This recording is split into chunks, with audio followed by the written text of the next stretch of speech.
আমি বলি এদের বিরুদ্ধে আসলে মামলা টামলা কইরা কোনো লাভ নাই। এদেশে নামে বেনামে প্রয়োজনে অপ্রয়োজনে অনেক ক্রস ফায়ার হয়েছে, বাট এই বদমাইশদের শাস্তি শুধু ক্রস ফায়ারে দিলে আমি শান্তি পাবো না, আল্লাহর কসম।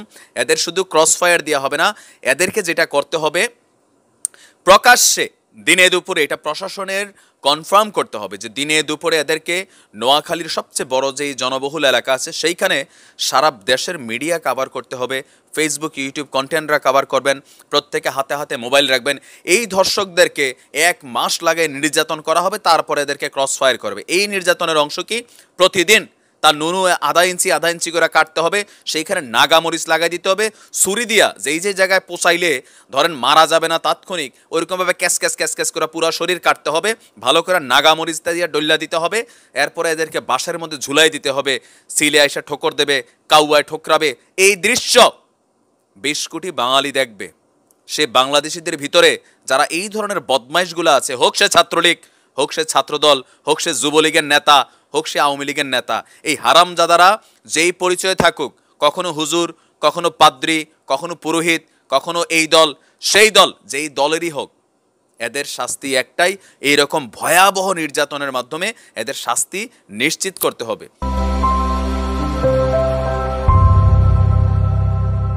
ইনশাআল্লাহ। এই ভিডিও শুরুর আগে বেশ কয়েকটা কথা আমি আপনাদের উদ্দেশ্যে বলবো, খুবই জরুরি এই কথাগুলো। দেখেন, বাংলাদেশে অনেক ধরনের সেন্সেশনাল ঘটনা ঘটে, সেন্সেশনাল নিউজ আসে, বিশেষ করে যেই ভিডিওগুলোতে আপনার নারীদের উলঙ্গ দেহ বা ভিডিও জড়িত থাকে।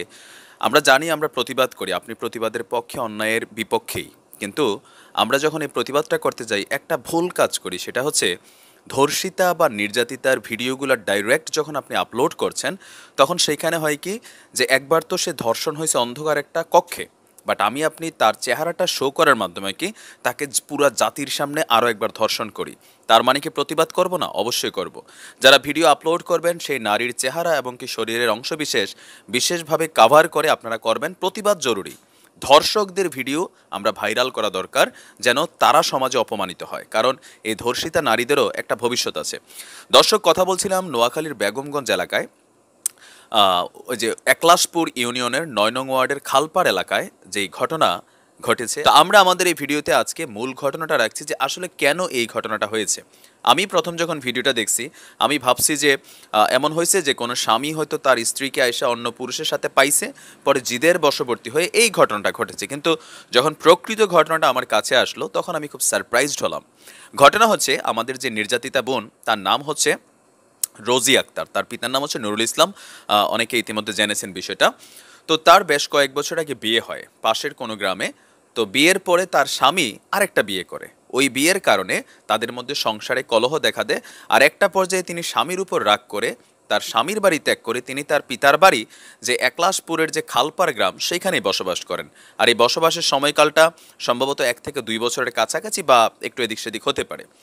তো দীর্ঘদিন স্বামীর সাথে যোগাযোগ না থাকলেও মাঝে মধ্যে স্বামী হয়তো তার স্ত্রীর কাছে আসতেন, কারণ তাদের আইনত তালাক হয়নি। তো ঘটনার দিন, যেটা হচ্ছে যে আজ থেকে প্রায় 1 মাস 2 দিন আগের ঘটনা, ঠিক আছে? তো ওই স্বামী রাতের বেলায় বা সন্ধ্যাবেলায় ওই মহিলার কাছে এসেছেন, তার স্ত্রীর কাছে। এখন ওই মহিলা যখন ওই বাড়িতে একা একা ছিলেন, স্থানীয় কিছু কুলাঙ্গার, এখন এর মধ্যে আরেকটা বিষয় আছে, কয়েকজনের ছবি ভাইরাল হয়েছে, বাট পুলিশের মাধ্যমে যে একজন অ্যারেস্ট হয়েছে, আমি আপাতত তার ছবিতেই থাকতে চাই। দ্বিতীয় ভিডিও আপলোড করার সময় আরও তথ্যসহ দিব, কারণ আমরা চাই না ভুল কোনো মানুষ এখানে ইনক্লুড হয়ে যাক, কারণ টেলিভিশনে যেটা আসছে আমি সেটার উপরই ট্রাস্ট রাখতে চাই।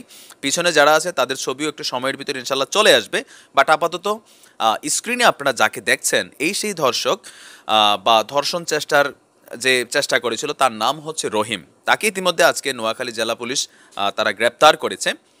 তো এই ছেলেগুলা, সেই নারী যখন একা একা বাবার বাড়িতে ছিল, তাকে বিভিন্ন সময় অনৈতিক এবং কুপ্রস্তাব দিয়ে আসছিল শারীরিক সম্পর্ক সহ করার জন্য। তো আমাদের এই সতীসাধ্যী বোন, তিনি যখন এগুলাকে পাত্তা দেননি, তখন তারা একটা কৌশল আটে। ঘটনার দিন যখন আমাদের এই বোনের স্বামী তার সাথে দেখা করতে আসে, তখন সেই কুলাঙ্গারের বাচ্চা যারা আছে, হারামজাদার বাচ্চা, এগুলার আসলে কি শাস্তি দিবে সেটা আমি পরবর্তী সময় বলছি। তো তারা পরিকল্পনা করে ওই দিন রাতে যখন তার স্বামী তার রুমে প্রবেশ করে, হুট করে তারা এসে যে এই মহিলা অবৈধ কাজে লিপ্ত রয়েছেন এমনটা দাবি করে তারা তাদের যে ক্ষমতা, তাদের যে সাঙ্গপাঙ্গ, এখানে কয়েকজনের নাম যাদের আসছে মধ্যে হচ্ছে রহিম, যিনি অলরেডি অ্যারেস্ট হয়েছেন, বাদল, কালাম সহ, দেলোয়ার সহ আরও কয়েকজনের আপনার নাম এখানে উঠে এসেছে। তো পুলিশ ইতিমধ্যে আপনার এই রহিমকে অ্যারেস্ট করেছে। তো যাই হোক, সেই দিন রাতে তারা তখন সেই ঘরে গিয়ে যে অবৈধ কর্মে লিপ্ত আছে এটা দাবি করে তারা তাদের ক্ষমতার বলে ওই নারীর উপরে এই ধরনের নির্যাতন চালায় এবং পাশাপাশি সেটা মোবাইলে ভিডিও ধারণ করে রাখে। তাহলে প্রশ্ন হচ্ছে যে এতদিন ৩২ দিন পর, যেটা আগস্ট মাসের একটা ঘটনা, কিন্তু আজকে কেন ভিডিওটা আমাদের সামনে আসলো, তাই না? এখন ঘটনা হচ্ছে যে ওই যে যারা আপনার এই ভিডিওটা ধারণ করছে তারা ধারণ করার পরে ওই রাতে তো নির্যাতন করছেই স্বামীর সামনে, এর পরবর্তী সময় স্বামী এবং স্ত্রী বা সেই পরিবার মান সম্মান লোক লজ্জার ভয়ে বিষয়টা কোথাও প্রকাশ করেনি। কেননা এই নগ্ন ভিডিওটা তাদের কাছে আছে, তারা জানতো এটা তাদের দোষ না ভাই। সাধারণ মানুষ মান সম্মানরে ভয় পায়, কারণ মানুষের টাকা পয়সা না থাক, মান সম্মানটা আছে। আর এই মান সম্মানের কারণেই এতদিন তারা চুপ ছিলেন। কিন্তু এই বদমাইশের বাচ্চারা আসলে তারা নিশ্চুপ ছিল না, তারা বিভিন্ন সময় এই ভিডিওটা দিয়ে সেই বোনকে ব্ল্যাকমেলিং করেছে যেন তার সাথে শোয়, তারপরে হচ্ছে তার কাছে অর্থনৈতিক সুবিধা চায়, টাকা পয়সা তারা দাবি করে। কিন্তু যখন এই বোনটি দিতে অস্বীকার করে তখনই রহিম নামক এই হারামজাদা সেই ভিডিওটা ফেসবুকে ফেক আইডি থেকে ছেড়ে দেয়। আর এরপরে এই ভিডিওটা দিনে দিনে আমার মনে হচ্ছে সারা বাংলাদেশ দেখে গেছে যে আজকে এই নগ্ন বাংলাদেশ ৭১-এর আরেকটা রূপ আজকে আমরা দেখলাম। এই যে আমাদের আজকের দেশের বর্তমান ভেতরকার অবস্থা কি। তো তারপরে এটা নিয়ে যখন ফেসবুকে ভাইরাল হয়েছে, তারপরে আপনার বেগমগঞ্জ থানার অফিসার ইনচার্জ মোহাম্মদ হারুনুর রশিদের নেতৃত্বে স্বপ্রণোদিত হয়ে এই আসামিদের মধ্যে একজনকে গ্রেপ্তার করা হয়েছে, আর বাকি যারা আছে তাদেরকে গ্রেপ্তারের প্রচেষ্টা চলছে। তবে এই ভুক্তভোগীর পরিবার এখন পর্যন্ত আইনত কোনো মামলা দায়ের করেননি।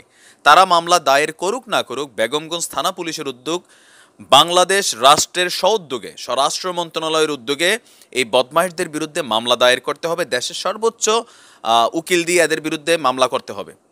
আমি আসলে স্বাধীনতার যুদ্ধ দেখিনি বা রাজাকারদের পাকখানা বাহিনীদের ধর্ষণ নির্যাতনের গল্প কবিতা পড়েছি, শুনেছি নাটকে, কিন্তু আসলে কেমন হয়েছিল এই ভিডিওটা দেখার পরে আমার মনে হয় যে অনেকেরই আপনাদের ধারণা হয়ে গেছে যে আসলে তখন কেমন হয়েছে।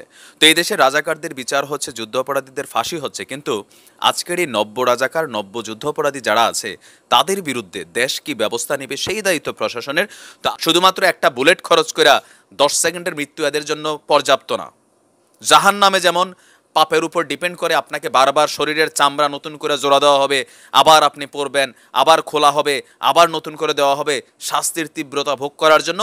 এদের শাস্তি দুনিয়ার জমিনে সরকারের মাধ্যমে এই ধরনের শাস্তি নিশ্চিত যদি করতে পারে, আমি বিশ্বাস করি, অন্তর থেকে বিশ্বাস করি, এই দেশে ধর্ষণের হার কমে যাবে।